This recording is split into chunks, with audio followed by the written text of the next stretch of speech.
Welcome back to mathematics by Bhagyalakshmi YouTube channel. So ఈరోజు క్లాస్లో అయితే ఏపీ ఎండోమెంట్ యాక్ట్ 1987 గురించి సెక్షన్స్ డిస్కస్ చేస్తున్నామండి. నిన్న క్లాస్కి కంటిన్యూషన్.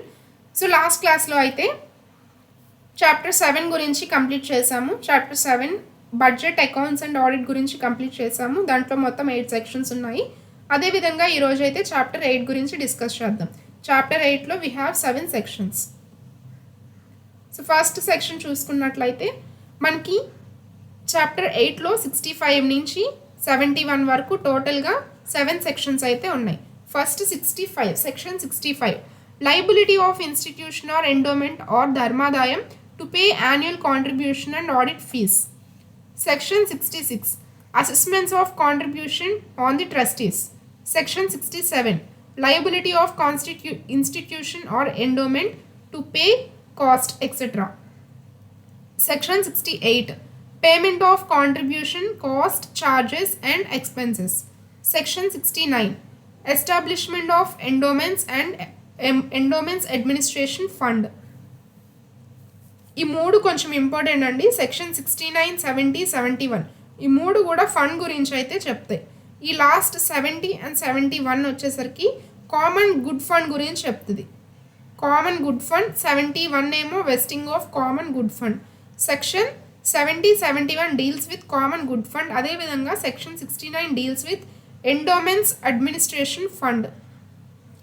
69, 70, 71 3 deals with funds.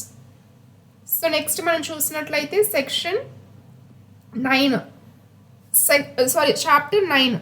ఈ చాప్టర్ 9లో మనకి 3 సెక్షన్స్ ఉంటాయి. చాప్టర్ 9లో 3 ఉంటాయి. చాప్టర్ 9 యొక్క హెడింగ్ ఏంటి? Surplus funds and utilisation there of.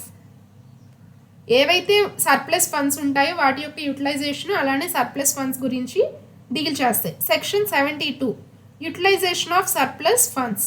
Section 73, determination and application of properties and funds of defunct institution or endowment. Section 74, appropriation of endowments. Next మనం చూస్తే chapter 10 and chapter 11. So మనకి ఇచ్చిన సిలబస్లో అయితే ఇవి పర్టిక్యులర్గా మెన్షన్ చేశారండి.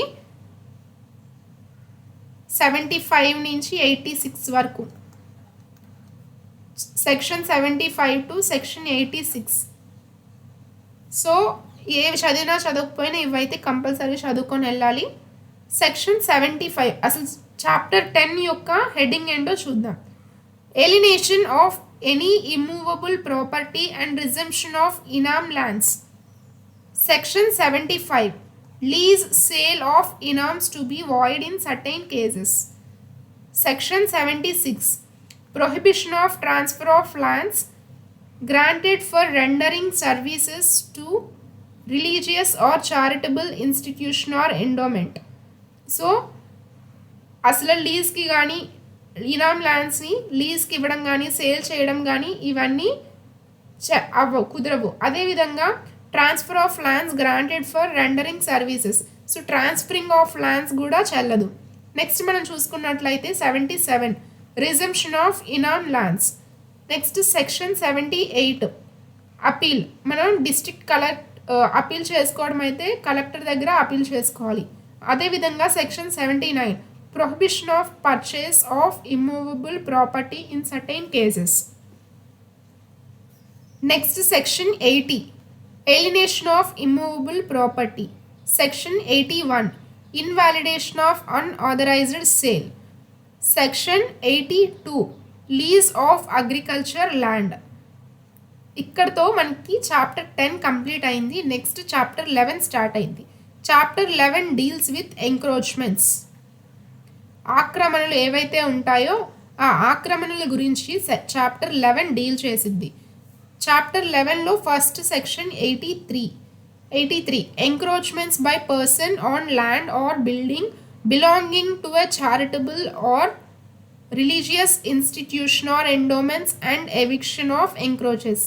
సో ఆక్రమణలు, ఒక సింగిల్ పర్సన్ ఆక్రమణలు చేసినప్పుడు ఈ 83 కింద ఏదైతే వస్తుందో ఈ 83 సెక్షన్ 83 అయితే వర్తించింది.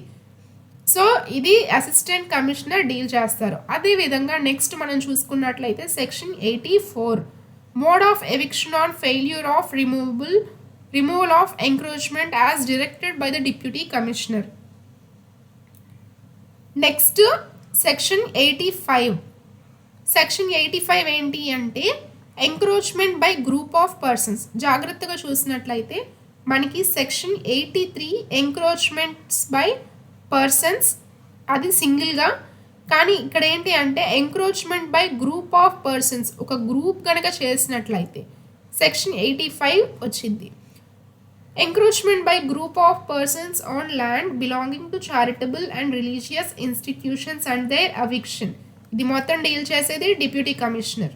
నెక్స్ట్ చూసుకున్నట్లయితే section 86 important, very very important. అసలు చాప్టర్ 10 అండ్ 11లో ఈచ్ అండ్ ఎవ్రీ సెక్షన్ కూడా మనకి ఇంపార్టెంట్, ఎందుకంటే ఇది పర్టిక్యులర్గా మనకి సిలబస్లో ఇచ్చారు కాబట్టి ఏ ఒక్క సెక్షన్ని కూడా మనం వదలకుండా చూసుకోవాలి. సెక్షన్ 86 ఏంటి అంటే penalty for offences in connection with encroachments. Next మనకి చాప్టర్ 12 స్టార్ట్ అయింది. చాప్టర్ 12లో మనకి టోటల్గా అయితే 3 సెక్షన్స్ ఉన్నాయి. ఈ 3 సెక్షన్స్లో చూస్తే ఫస్ట్ 87 ఏమో power of deputy commissioner to decide certain disputes and matters.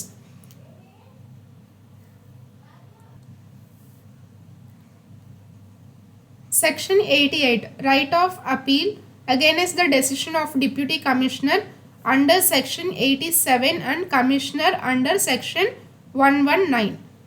Next మనం చూసుకున్నట్లయితే section 89 compromise how to be made. So section 87 నుంచి సెక్షన్ 89 వరకు మొత్తం కూడా మనకి చాప్టర్ 12లో వస్తాయి. చాప్టర్ 12లో totally we have 3 sections. Next చూసుకున్నట్లయితే చాప్టర్ 13. చాప్టర్ 13 ఏంటి అంటే అపీల్స్ గురించి, రివిజన్ గురించి, రివ్యూ గురించి, వీటన్నిటి గురించి కూడా చాప్టర్ 13 డీల్ చేసింది. సో ఈ చాప్టర్ 13లో ఏమున్నాయి, ఎన్ని ఉన్నాయి టోటల్గా అంటే సెక్షన్స్ టోటల్గా మనకి 5 సెక్షన్స్ ఉన్నాయి. ఫస్ట్ చూస్తే సెక్షన్ 90. సో సెక్షన్ 90 ఏం చెప్తుంది, appeal in certain cases. Section 91 revision. Section 92 power of commissioner to call for records and pass orders. Section 93 power of government to call for records and pass orders. Section 94 review. So 92 and 93 ఈ 2 sections కూడా call for records and pass orders గురించి చెప్తుంది. Section 92 ఏమో commissioner యొక్క power గురించి చెప్తుంది. Section 93 ఏమో government power of government to call గురించి చెప్తుంది. అదేవిధంగా ఫస్ట్ రివిజన్ వస్తుంది, లాస్ట్లో రివ్యూ వస్తుంది. దానికి ముందు అపీల్ చేసుకుంటారు. సో అపీల్ తర్వాత రివిజన్ వస్తుంది, రివిజన్ తర్వాత power of commissioner, power of government వచ్చింది, అండ్ లాస్ట్లో మనకి రివ్యూ వచ్చింది. టోటల్గా చాప్టర్ 13లో 5 సెక్షన్స్ ఉన్నాయి. సో ఇది అండి ఈరోజు వీడియో. రిమైనింగ్ సెక్షన్స్ అన్నీ కూడా మనం నెక్స్ట్ క్లాస్లో డిస్కస్ చేద్దాం. వీడియో నచ్చినట్లయితే లైక్ చేయండి. ఇంకా ఎవరైనా సబ్స్క్రైబ్ చేసుకుని వాళ్ళు ఉన్నట్లయితే మ్యాథమెటిక్స్ బై భాగ్యలక్ష్మి యూట్యూబ్ ఛానల్ని సబ్స్క్రైబ్ చేసుకోండి. Thank you.